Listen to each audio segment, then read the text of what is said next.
Selamat datang di channel Cerita Cinta. Channelnya cerita cinta romantis. Sebelum lanjut, mohon dukungannya dengan like dan subscribe dulu. Dibuang istri dan mertua, bagian pertama. Sebuah tes kehamilan dengan tanda garis 2, dipegang oleh seorang cewek. Bukannya senang karena sudah diberi anak, dia justru sedih saat mengetahui fakta tersebut. Bagaimana tidak? Cewek itu masih SMA, dan dia belum memiliki ikatan menikah. Artinya, kehamilan yang dia alami sekarang terjadi karena ketidaksengajaan. Semua berawal dari cinta yang membutakannya, hingga dia lupa semuanya karena telat mengangkatnya. Hamil saat masih menjadi pelajar, tentu bukanlah hal yang diinginkan cewek itu. Air matanya terus membasahi pipinya. Dari luar, seorang cowok terus memanggilnya. Dia menunggunya, sambil sesekali mengetuk pintu dengan pelan. "Tari? Kamu nggak apa-apa kan?" tanya cowok tersebut. Dia merasa cemas, karena sudah 1 jam lebih sang pacar mengurung diri di toilet. "Tari," panggil cowok itu lagi. Namanya cowok itu Abastian Samudera. Dia merupakan cowok sederhana, namun memiliki paras tampan sekali. Kulitnya putih, hidungnya mancung, dan memiliki perawakan yang tinggi tegap. Karena ketampanan itu pula, Abbas bisa menjadi pacar Tari sang primadona sekolah. Bisa dibilang, Abbas dan Tari adalah pasangan populer di sekolah. Karena sama-sama mempunyai paras rupawan. Tetapi hanya satu perbedaan mereka, yaitu status sosial. Tari berasal dari keluarga kaya dan terpandang. Sementara Abbas adalah pemuda miskin yang ditelantarkan oleh orang tuanya sendiri. Sekarang, cowok itu tinggal bersama neneknya di sebuah rumah kecil di pinggiran kota. Perlahan pintu toilet terbuka. Tampaklah Tari yang wajahnya berlinang air mata. "Tari, kamu nggak apa-apa kan?" tanya Abbas cemas. Tari tak mengatakan apapun. Dia hanya menyerahkan sesuatu yang diambil dari saku roknya. Abbas menerima benda yang diserahkan Tari. Dia segera bisa melihat tes kehamilan yang menunjukkan tanda garis 2. Wajah Abbas terlihat datar. Dia hanyalah lelaki polos yang tak tahu apa-apa. Apalagi mengenai tes kehamilan yang melihatnya pun baru kali itu. "Apa ini?" tanya Abbas heran. Tari tercengang melihat reaksi Abbas. Sebagai pacar, dia tentu tahu tentang kekurangan Abbas. Cowok itu bukanlah murid yang pintar di sekolah. Terutama di bidang akademik, jadi banyak hal yang tidak bisa dia mengerti. "Astaga, Abbas. Ini tes kehamilan. Garis 2 ini membuktikan kalau aku hamil," ungkap Tari memberengut. Barulah Abbas menunjukkan reaksi kaget. Dia kembali mengamati benda yang diberikan Tari. "Alat ini bisa dipercayakan?" tanya Abbas, "Sebaiknya kita periksa ke dokter. Barulah itu bisa dipercaya," lanjutnya. "Bas, ini sudah tes kelima yang aku coba. Dan semua hasilnya positif. Sekarang kita harus bagaimana?" "Keluargaku pasti sangat marah mengetahui hal ini," isak Rita. Abbas merasa ikut sedih melihat tangisan Rita. Dia lantas memeluk cewek itu. "Ini semua terjadi karena kita berdua. Jadi kita akan hadapi semuanya berdua pula. Aku janji akan bertanggung jawab," ujar Abbas menenangkan. Tari tak mengatakan apapun, dan hanya tenggelam dengan tangisannya. Cewek tersebut memeluk Abbas begitu erat. Tari merasa sedikit lega, karena Abbas adalah cowok yang berani bertanggung jawab. Abbas. Kenapa bengong di sana? Bukannya kau harus jemput Dennis sekarang?"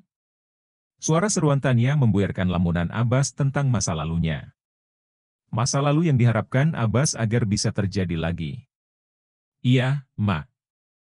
Aku akan segera pergi," kata Abbas sembari beranjak pergi. Kini Abbas dalam perjalanan menjemput anaknya ke sekolah. Kebetulan Denny sudah berada di kelas 1 SD. Abbas pergi menggunakan motor tuanya.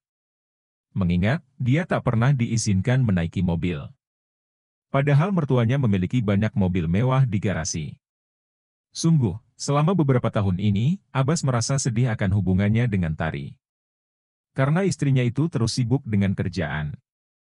Bahkan, Tari sudah sangat jarang berinteraksi dengan Dennis. Itulah sebabnya, akhir-akhir ini Abbas sering melamunkan tentang kebersamaannya dengan Tari di masa lalu. Dia ingin momen itu kembali lagi.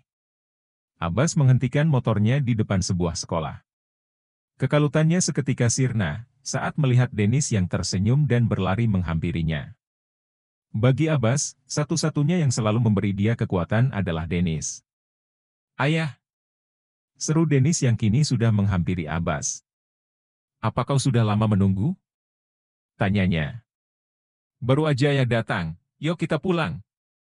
Ajak Abbas sembari naik ke motornya, lalu diikuti oleh Dennis setelahnya. Bersamaan dengan itu, ponsel Abbas berdering. Dia lantas mengangkat panggilan tersebut. Ternyata yang menelepon adalah Darto. Lelaki parubaya yang diketahui adalah tetangganya dulu. "Ada apa, Pak?" tanya Abbas. "Nenekmu, Bas. Dia meninggal," ujar Darto dari seberang telepon. Mendengar itu, rasanya jantung Abbas serasa disambar petir. Terlebih, neneknya adalah satu-satunya yang Abbas miliki selain Tari dan Dennis. "Aku akan segera ke sana." Abbas berucap begitu dengan perasaan cemas. Namun dia berusaha menyembunyikan rasa cemasnya untuk Dennis. Anak itu pasti sedih bila mendengar neneknya sudah tiada. Alhasil, Abbas pergi mengantar Dennis ke rumah mertuanya terlebih dahulu. Nanti bila waktunya sudah tepat, dia akan memberitahukan Dennis semuanya. Ayah mau kemana lagi?" tanya Dennis yang langsung gelisah saat melihat Abbas beranjak kembali ke motor. "Ayah ada urusan mendesak." "Kau di rumah yang pintar ya, ayah nggak akan lama," tutur Abbas. "Nggak mau, aku takut sama nenek." "Aku mau ikut ayah aja," balas Dennis seraya memegang erat salah satu tangan Abbas. Nenek yang dia bicarakan tidak lain adalah Tania, mertuanya. "Dennis, apa yang kau takutkan dari nenek? Bila dia marah, itu tandanya dia sayang padamu," tanggap Abbas. "Tapi, iya. Udah. Ayah nggak punya waktu, ayah akan segera kembali." Potong Abbas, yang langsung beranjak pergi meski tanpa persetujuan sang putra. Kini Dennis hanya bisa terdiam dan membiarkan ayahnya pergi. Sesampainya di rumah nenek, Abbas melihat bendera kuning tampak sudah terpampang.